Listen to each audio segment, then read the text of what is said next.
बसंत पंचमी का कल अमृत स्नान होगा, लेकिन इसको लेकर तैयारियां क्या की गई है वो आपको ग्राफिक्स के जरिए बताते हैं। देखिए, मेला क्षेत्र को नो व्हीकल जोन घोषित किया गया है। सुरक्षा के लिहाज से कड़े इंतजाम किए गए हैं। मेला परिसर में 4 पहिया गाड़ियों पर पूरी तरह से रोक रहेगी और 5 फरवरी तक वीवीआईपी पास भी नहीं बनेंगे। वन वे के लिए दरअसल मेला क्षेत्र के सभी रास्ते जो है वो किए गए, एक ही वे किए गए हैं। आपको बता दें, केवल पैदल यात्रियों के लिए पांटून पुल है और स्नान के बाद श्रद्धालुओं को घाट खाली तुरंत करना होगा। पिछली बार की तरह लापरवाही नहीं बरतनी होगी। तो ये खास तैयारियां इस बार यहां पर की गई है क्योंकि कल अमृत स्नान होने वाला है।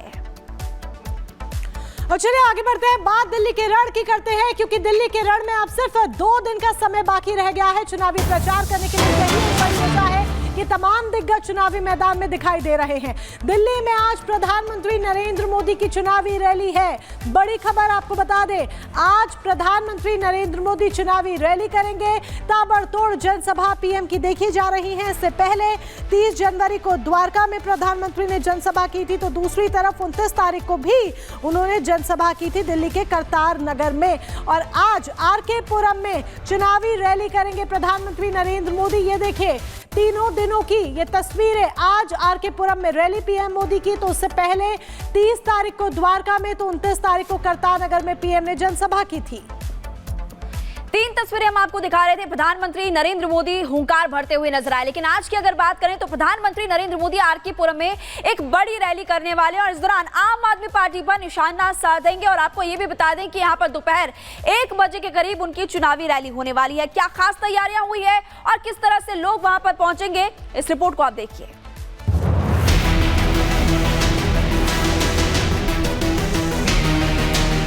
बजट का ऐलान और टैक्स में बम्पर छूट देकर मिडिल क्लास को गदगद करने के बाद आज प्रधानमंत्री मोदी दिल्ली में हुंकार भरेंगे। पीएम मोदी दिल्ली में चुनावी शंखनाद पहले ही कर चुके थे, लेकिन बजट में मोदी सरकार ने चुनावी तरकश के वो तीर छोड़ दिए जिसको केजरीवाल चुनौती देते आए हैं। सभी आय वर्ग के लोगों के लिए टैक्स में भी कमी की गई है। इसका बहुत बड़ा फायदा मिडिल क्लास को, इससे बहुत बड़ा लाभ होने वाला है। दिल्ली विधानसभा चुनाव में पीएम मोदी की आज तीसरी रैली है। दोपहर 1 बजे आरके पुरम में जनता को संबोधित करेंगे। इससे पहले 30 जनवरी को द्वारका में और 29 जनवरी को करतार नगर में रैली की थी। दिल्ली कह रही है, अब आपदा के बहाने नहीं चलेंगे। दिल्ली कह रही है, अब आपदा के फर्जी वादे नहीं चलेंगे।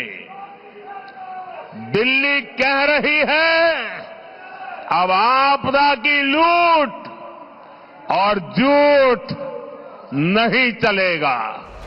दिल्ली के चुनावी वोट पर सवार जो बीजेपी कुछ दिनों तक शांत थी, वो अब तैरती नजर आ रही है। मोदी और अमित शाह के साथ तमाम दिग्गज दिल्ली को आपदा से आजाद कराने के साथ ही घुसपैठियों को निकाल फेंकने की बात कह रहे हैं। 8 तारीख को सरकार बदलने वाली है।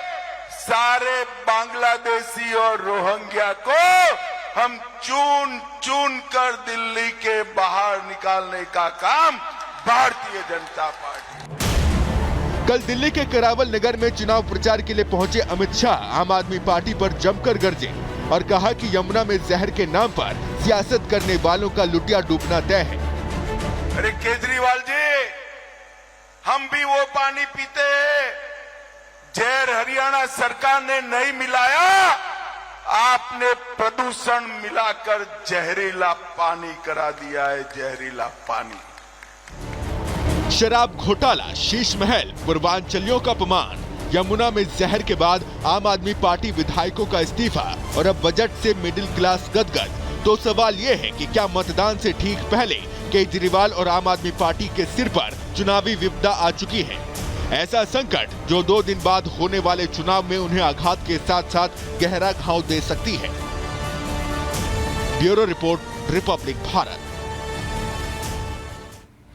तो आज प्रधानमंत्री चुनावी रैली को संबोधित करेंगे। तमाम तस्वीरें भी हम आप तक पहुंचाएंगे लाइव। चलिए अब बात करते हैं ट्रंप 2.0 की पहली एयर स्ट्राइक की, क्योंकि जब से डोनाल्ड ट्रंप ने शपथ ली है उसके बाद से ही वो लगातार एक्शन मोड में नजर आ रहे हैं और एक के बाद एक एक्शन लेते हुए दिखाई दे रहे हैं। अब ट्रंप ने पहली एयर स्ट्राइक की है, सोमालिया में एयर स्ट्राइक की है। आतंकियों के ठिकानों को तबाह करने का काम ट्रंप की तरफ से किया गया है और उन्होंने सीधे तौर पर यह चेतावनी भी दे दी है कि जहां जहां छुपे हुए हो वहां से ढूंढ कर निकालेंगे। रिपोर्ट देखिए।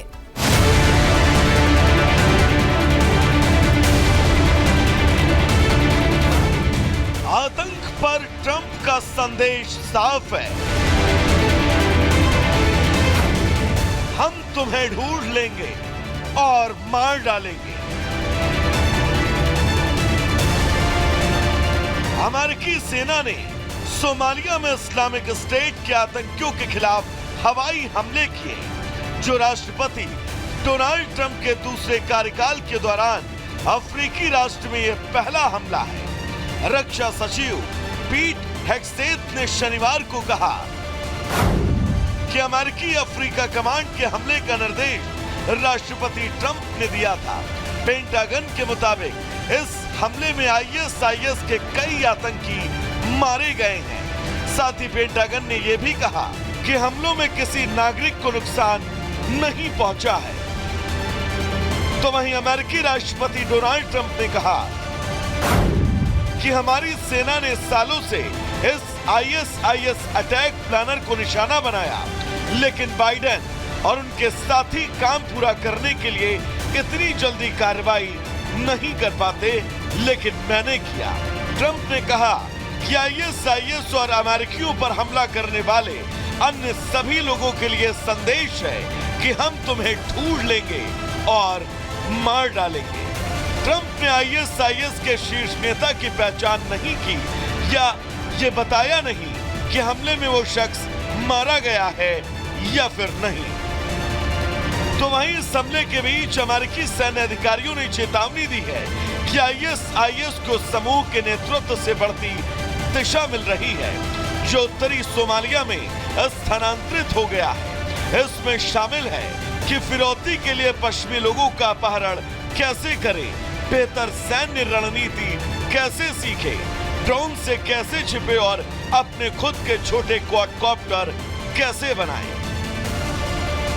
यानी कि इस हमले से ट्रंप की सरकार का मकसद एकदम लाउड एंड क्लियर है कि वो आतंक के खिलाफ जीरो टॉलरेंस की नीति के साथ चलने वाले हैं, जो विश्व में फैले आतंक के जाल के लिए अब चिंता का विषय है। Bureau report, Republic Bharat.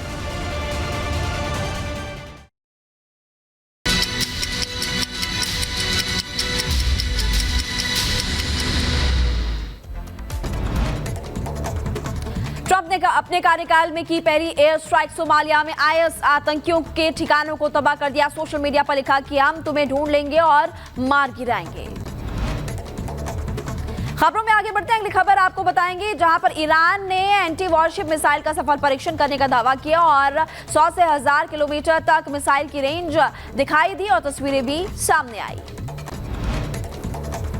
तनावपूर्ण संबंधों के बावजूद भारत ने बांग्लादेश को भेजा चावल की दूसरी खेप। 16,000 टन चावल लेकर 2 जहाज बांग्लादेश के मोंगला बंदरगाह पर पहुंचे।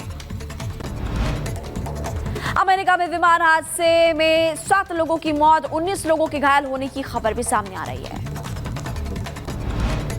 आगे बढ़ते हैं और अगली खबर आपको बताएंगे और ये अगली खबर आपको बता दें कि सर्बिया से सामने आई है। विरोध प्रदर्शन लगातार जारी है और प्रदर्शनकारियों ने एक पुल की नाकाबंदी की और सर्बिया में छत गिरने से 15 लोगों की मौत के 3 महीने पूरे होने पर रैली भी निकाली गई।